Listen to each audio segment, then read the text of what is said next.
सभी मित्रों को नमस्कार। दोस्तों, आज की रिवीजन क्लास में आपका स्वागत करता हूं। रिवीजन क्लास आपका वही क्लास है जो शाम को जीके जीएस की प्रतियोगिता होती है। यहाँ से प्रश्न पूछे जाते हैं, तो आप लोग जरूर इस रिवीजन क्लास का अध्ययन करिए और जीके जीएस प्रतियोगिता में अपना बेहतर से बेहतर परफॉर्मेंस करिए। तो चलिए दोस्तों, स्टार्ट करते हैं। ज़्यादा कुछ बोलते नहीं हुए आज का पहला प्रश्न मेरे भाई, संयुक्त राष्ट्र संघ के महासचिव की नियुक्ति किसके द्वारा की जाती है? तो मेरे भाई, संयुक्त राष्ट्र संघ के महासचिव की नियुक्ति सुरक्षा परिषद की सिफारिश पर की जाती है। ठीक है, इसको ध्यान से रखिएगा। अगला प्रश्न मेरे भाई, the general theory of employment, interest and money के लेखक कौन थे? तो the general theory of employment, interest and money के लेखक जॉन मेनार्ड किन्स हैं। George Maynard Keynes. अगला प्रश्न मेरे भाई, शब्द फ्यूरर किसके लिए प्रयुक्त हुआ है? तो शब्द फ्यूरर जो है हिटलर के लिए प्रसिद्ध हुआ है। जर्मनी तानाशाह हिटलर के लिए फ्यूरर शब्द प्रयुक्त हुआ है। अगला शब्द है मेरे भाई, संसार की सबसे बड़ी नदी कौन है? तो संसार की सबसे बड़ी नदी है नील नदी। संसार की सबसे बड़ी नदी है नील नदी। अगला प्रश्न है मेरे भाई, दक्षिण ध्रुव पर पहुंचने वाला प्रथम व्यक्ति कौन था? तो दक्षिणी ध्रुव पर पहुंचने वाला प्रथम व्यक्ति था आर एमंडरसन। आर एमंडरसन।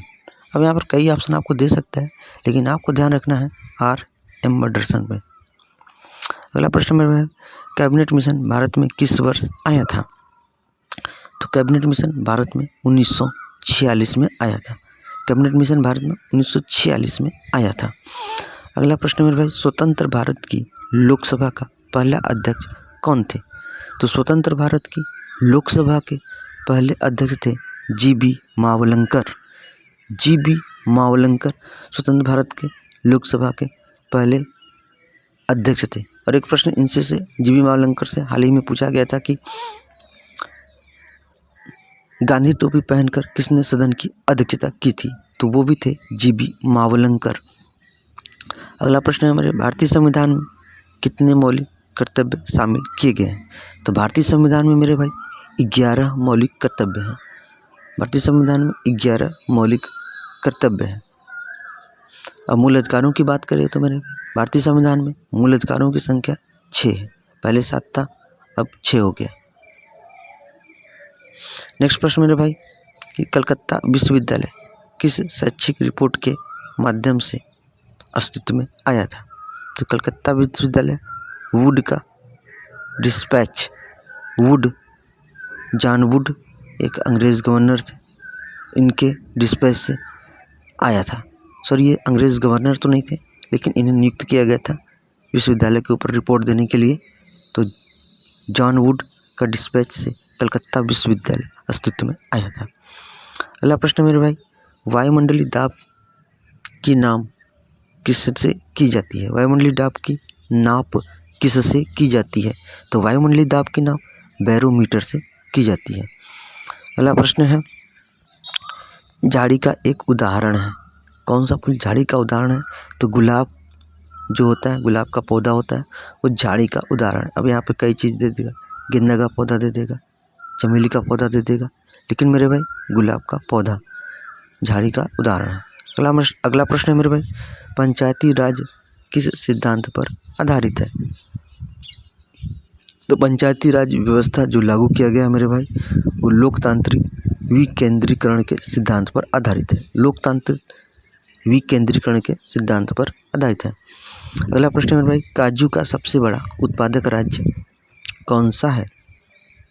तो काजू का सबसे बड़ा उत्पादक राज्य केरल है। यहाँ पे कई ऑप्शन आपको मिलेंगे, केरल, कर्नाटक, तमिलनाडु, गुजरात, लेकिन मेरे भाई केरल राइट आंसर है। अगला प्रश्न है, जीव परिवर्तन किस में होता है? डीएनए में। अगला प्रश्न, जीन परिवर्तन किस में होता है? तो डीएनए में। डीएनए में जीन परिवर्तन होता है।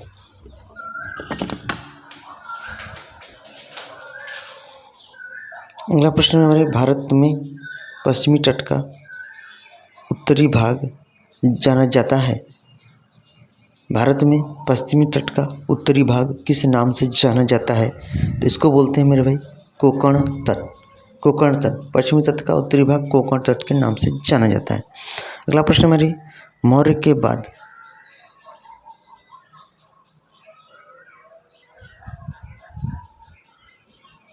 दक्कन एवं मध्य भारत में सबसे प्रसिद्ध राजवंश कौन था? तो मौर्य के बाद दक्कन एवं मध्य भारत में सबसे प्रसिद्ध राजवंश कौन था?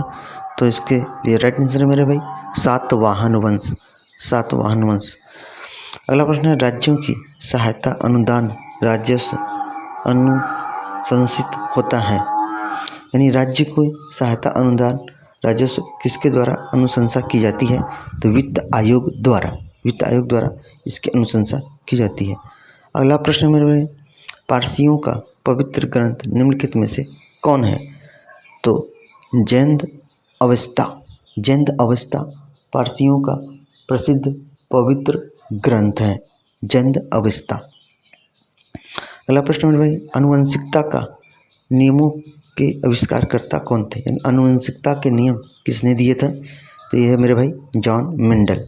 आनुवंशिकता के पिता भी कहा जाता है इन्हें। अगला प्रश्न है मेरे भाई, मुद्रा राक्षस किसने लिखा है?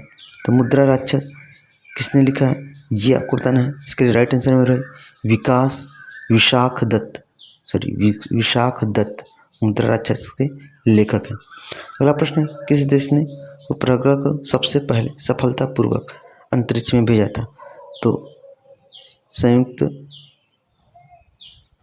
इसे अगर दूसरे शब्दों में कहें तो सोवियत संघ जिसे बोला जाता है सोवियत संघ, या दूसरे शब्दों में कहें तो रूस ने सर्वप्रथम सफलतापूर्वक उपग्रह को अंतरिक्ष में भेजा था। सोवियत संघ जिसे पहले USSR कहा जाता था। अगला प्रश्न है मेरे भाई, राष्ट्रमंडल खेल पहली बार कब आयोजित किए गए थे? तो राष्ट्रमंडल खेल पहली बार 1930 में आयोजित किए गए थे। 1930 में राष्ट्रमंडल खेल पहली बार आयोजित किए थे। अगला प्रश्न, योजना आयोग का गठन कब हुआ था? योजना आयोग का गठन 1950 में हो गया है। अब इसके जगह नीति आयोग का गठन 1 जनवरी 2015 से कर दिया गया है। योजना आयोग की जगह नीति आयोग का गठन 1 जनवरी 2015 से कर दिया गया है। अगला प्रश्न है, भारत का प्राचीनतम फुटबॉल टूर्नामेंट कौन है? तो भारत का प्राचीनतम फुटबॉल टूर्नामेंट डूरंड कप है, डूरंड कप। अगला प्रश्न मेरे, उज्जैन का प्राचीन नाम क्या था? तो उज्जैन का प्राचीन नाम था अवंतिका। उज्जैन का प्राचीन नाम था अवंतिका। अगला प्रश्न है, मसूड़े का रोग किस विटामिन की कमी से होता है? तो मसूड़े का रोग विटामिन सी की कमी से होता है। और विटामिन सी की बात करें तो मेरे भाई दूध में यही एकमात्र विटामिन होता है जो नहीं पाया जाता है। तो ये भी प्रश्न पूछता है कि दूध में कौन सा विटामिन नहीं पाया जाता है? तो विटामिन सी। अगला प्रश्न है, सबसे बड़ा जीवित पक्षी कौन सा है? तो सबसे बड़ा जीवित पक्षी है शुतुरमुर्ग। शुतुरमुर्ग सबसे बड़ा जीवित पक्षी है। अगला प्रश्न मेरे भाई, मेसॉन कहाँ पाए जाते हैं? तो मेसॉन मेरे भाई अंतरिक्ष किरणों में पाए जाते हैं। मेसॉन कहाँ पाए जाते हैं? मेसॉन अंतरिक्ष किरणों में पाए जाते हैं। अगला प्रश्न, विश्व बैंक का मुख्यालय कहाँ स्थित है? तो विश्व बैंक का मुख्यालय वाशिंगटन में स्थित है। विश्व बैंक एंड वर्ल्ड बैंक का मुख्यालय वाशिंगटन में स्थित है। अगला प्रश्न, गुप्त काल का सर्वप्रथम गणितज्ञ एवं खगोलविद कौन था? तो गुप्त काल के प्रथम गणितज्ञ और खगोलविद थे आर्यभट्ट। आर्यभट्ट। शिवाजी का जन्म कहाँ हुआ था? तो शिवाजी का जन्म शिवनेर में हुआ था। शिवाजी का जन्म कहाँ पर हुआ था? अगला प्रश्न है, तो शिवाजी का जन्म शिवनेर में हुआ था। अगला प्रश्न है, कौन सा विटामिन खून का थक्का बनाने में सहायता करता है? तो विटामिन के। विटामिन के है खून का थक्का बनाने में सहायता करता है। अगला प्रश्न में, कोई बिल मनी बिल है या नहीं, यह कौन निर्धारित करता है? तो लोकसभा का अध्यक्ष। कोई बिल मनी बिल है या नहीं, यह लोकसभा का अध्यक्ष निर्धारित करता है। अगला प्रश्न मेरे, दक्षिण भारत में चालुक्य वंश की स्थापना किसने की थी? तो दक्षिण भारत में चालुक्य वंश की जो स्थापना है वो पुलकेशियन ने की थी। दक्षिण भारत में चालुक्य वंश की स्थापना पुलकेशियन ने की थी। अगला प्रश्न मेरा है, खैबर दर्रा से कौन सा देश जुड़ता है? तो खैबर दर्रा से अफगानिस्तान और पाकिस्तान देश जुड़ते हैं। खैबर दर्रे से कौन देश जुड़ते हैं? तो खैबर दर्रा अफगानिस्तान और पाकिस्तान के बीच है। अगला प्रश्न है, हाइड्रोमीटर नापने का यंत्र है, तो हाइड्रोमीटर से क्या मापा जाता है? हाइड्रोमीटर से जल का घनत्व मापा जाता है। अगला प्रश्न है, दादा साहब फाल्के पुरस्कार पाने वाले प्रथम व्यक्ति हैं, तो दादा साहब फाल्के पुरस्कार पाने वाले प्रथम व्यक्ति हैं देविका रानी। देविका रानी, कई बार ये प्रश्न पूछा गया है, तो इसको आप लोग जरूर सही करिएगा। अगला प्रश्न है, सूखा बर्फ क्या है? तो सूखा बर्फ क्या होता है? इसके लिए सॉलिड कार्बन डाइऑक्साइड को सूखा बर्फ कहते हैं, यानी जो कठोर कार्बन डाइऑक्साइड होता है उसी को सूखा बर्फ कहते हैं। अगला प्रश्न, मलेरिया से कौन सा अंग प्रभावित होता है? तो मलेरिया से प्रभावित होने वाला अंग है वो स्प्लीना। स्प्लीना को प्रभावित करता है मलेरिया। मलेरिया से शरीर का स्प्लीना प्रभावित होता है। अगला प्रश्न है, किसके साथ कास्टिक सोडा को उबाल कर साबुन तैयार किया जाता है? तो वसा के साथ। वसा के साथ कास्टिक सोडा को उबालकर साबुन तैयार किया जाता है। अगला प्रश्न है, कोणार्क मंदिर का निर्माण किसके शासनकाल में हुआ था? तो अगला कोणार्क मंदिर का निर्माण नरसिंह देव प्रथम के शासनकाल में हुआ था। कोणार्क मंदिर का निर्माण नरसिंह देव प्रथम के शासनकाल में हुआ था। अगला प्रश्न है मेरे भाई, राष्ट्रीय पर्यावरण शोध संस्थान कहाँ स्थित है? तो राष्ट्रीय पर्यावरण शोध संस्थान स्थित है नागपुर, जिसे नीरी भी कहा जाता है। राष्ट्रीय पर्यावरण शोध संस्थान, जिसे नीरी भी कहा जाता है, ये नागपुर में स्थित है। अगला प्रश्न, नर्मदा नदी का उद्गम स्थान कौन सा है? तो नर्मदा नदी का उद्गम स्थान है अमरकंटक। अमरकंटक नर्मदा नदी का उद्गम स्थान है। अगला प्रश्न, ओणम किस राज्य का मुख्य त्यौहार है? तो ओणम मेरे भाई केरल राज्य का मुख्य त्यौहार है। ओणम केरल राज्य का मुख्य त्यौहार है। अगला प्रश्न, वन अनुसंधान संस्थान कहाँ स्थित है? तो वन अनुसंधान संस्थान देहरादून में स्थित है। वन अनुसंधान संस्थान देहरादून में स्थित है। अगला प्रश्न मेरे भाई, कौन से शासकों ने एलोरा मंदिरों का निर्माण करवाया? तो राष्ट्रकूट वंश के शासकों ने एलोरा मंदिर का निर्माण करवाया। राष्ट्रकूट शासकों ने एलोरा मंदिर का निर्माण कराया। वह प्रथम राष्ट्रीय पार्क कौन सा है जिसे भारत में स्थापित किया गया था? तो प्रथम राष्ट्रीय पार्क जो भारत में स्थापित किया गया था अंग्रेजों द्वारा, इसे बोलते हैं Jim Corbett national park. Jim Corbett national park Bharat में स्थापित होने वाला प्रथम नेशनल पार्क था। अगला प्रश्न मेरे, लेसर का आविष्कार किसने किया? तो टी.एच. मेमा ने लेसर का आविष्कार किया। टी.एच. मेमा ने लेसर का आविष्कार किया है।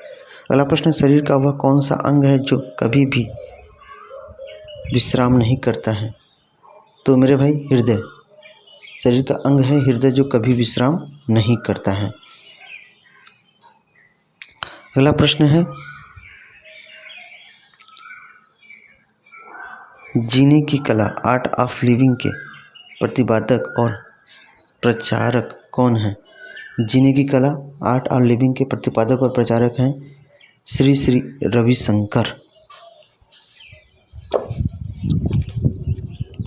श्री श्री रविशंकर जीने की कला आर्ट ऑफ लिविंग के प्रतिपादक और प्रचारक हैं।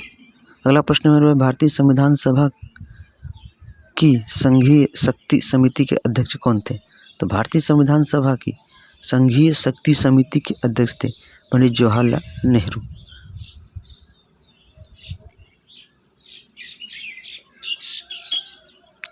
तो नेक्स्ट प्रश्न पर चलेंगे।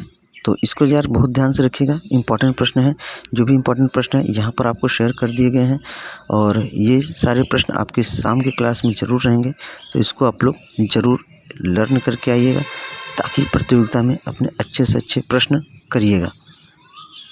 नेक्स्ट प्रश्न में मेरे, अजंता चित्रकारी का विषय वस्तु निम्नलिखित में से किससे संबंधित है? तो अजंता चित्रकारी का विषय वस्तु बौद्ध धर्म से संबंधित है। अजंता चित्रकारी का विषय वस्तु बौद्ध धर्म से संबंधित है। अगला प्रश्न, भारत में प्रथम पुर्तगाली गवर्नर कौन था? तो अल्मीडा। अल्मीडा भारत में प्रथम पुर्तगाली गवर्नर था। अगला प्रश्न है, भरहुत भूमि संबंधित है। तो भरहुत भूमि जो संबंधित है, इसमें भरहुत स्तूप भी करके आता है। भरहुत स्तूप किससे संबंधित है? तो यह बौद्ध धर्म से संबंधित है, बौद्ध धर्म से। अगला प्रश्न है नीली क्रांति का संबंध किससे है? तो नीली क्रांति का संबंध मत्स्य उत्पादन से है। नीली क्रांति का संबंध मत्स्य उत्पादन से है। अगला प्रश्न है भारत में पेट्रोलियम का अग्रणी उत्पादक राज्य कौन सा है? तो महाराष्ट्र है। भारत में पेट्रोलियम का अग्रणी उत्पादक राज्य महाराष्ट्र। अगला प्रश्न है एशियाई बब्बर शेर का निवास कहाँ है? तो एशियाई बब्बर शेर का निवास स्थान गिर वन है। गिर वन गुजरात में, गिर अभ्यारण्य, तो वहीं पर एशियाई बब्बर शेर का निवास स्थान है। अगला प्रश्न गीता रहस्य नामक ग्रंथ किसने लिखा गया है? तो गीता रहस्य नामक ग्रंथ बाल गंगाधर तिलक द्वारा लिखा गया है, बाल गंगाधर तिलक। अगला प्रश्न है सर्वोदय शब्द का प्रयोग सर्वप्रथम किसने किया था? तो सर्वोदय शब्द का सर्वप्रथम प्रयोग विनोबा भावे ने किया था, विनोबा भावे ने। अगला प्रश्न है बांग्लादेश का राष्ट्रीय गान अमार सोनार बांग्ला किसके द्वारा लिखा गया है? तो बांग्लादेश का राष्ट्रीय गान अमार सोनार बांग्ला रविन्द्रनाथ टैगोर के द्वारा लिखा गया है। अगला प्रश्न